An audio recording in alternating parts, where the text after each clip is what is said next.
ใส่ถังนึกดูปลาหมึกได้ละไม่เห็นปลาหมึกก็ใส่ถังเลย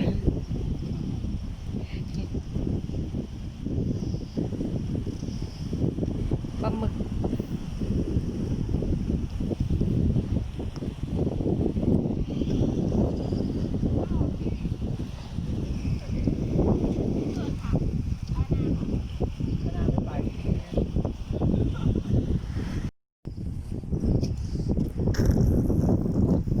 ปลาหมึก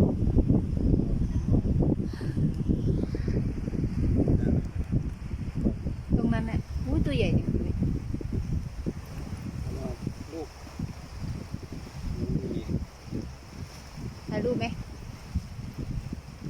ไม่ถ่ายอะลงคลิปค่ะได้ตัวใหญ่ที่ทำเด็กเลยนะไม่ต้องการปกติเลย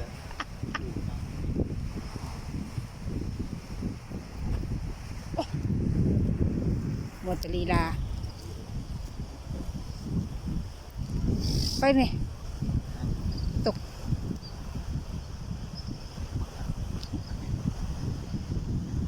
พี่ของเต้นเมื่อกี้น่ะไหนอ่ะเอาเลยไปจับไปเลยเฮ้ยตัวเล็กจังไม่ได้ถ่ายเด้ถ่ายวิดีโอเด้โอ้ยมันขี้ใส่ค่อยอ๋ออย่าดิ้น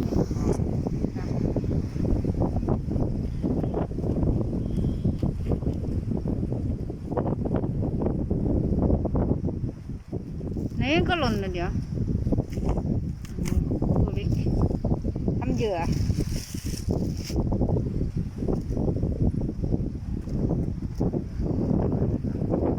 โอ้เดี๋ยวก่อนเดี๋ยวเขาถ่าย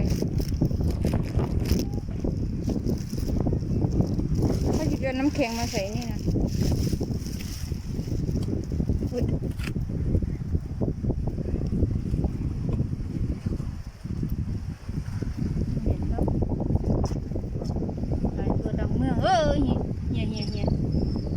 พี่ก็ปิดเลยพี่ปิดเลยเดี๋ยวค่อยดูปิดแม่พี่ถ่ายนี่เอาแล้วปิดหมดอุ้ยไม่ใช่ได้เป็นกิโลแล้วนะคะขี้โม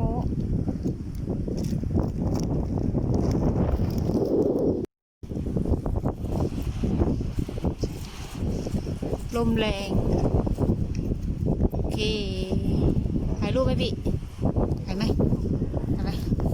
ถ่ายยังไงวะถ่ายไม่ถูกเอาเพิ่งเอาลงเมื่อกี้เนี่ยพี่หวานแต่ว่าหวานแทนเรียกได้กี่ตัวหวานแต่ว่า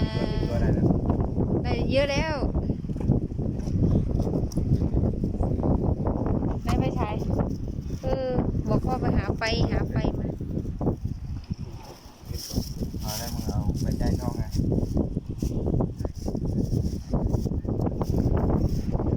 บรรยากาศลมเลย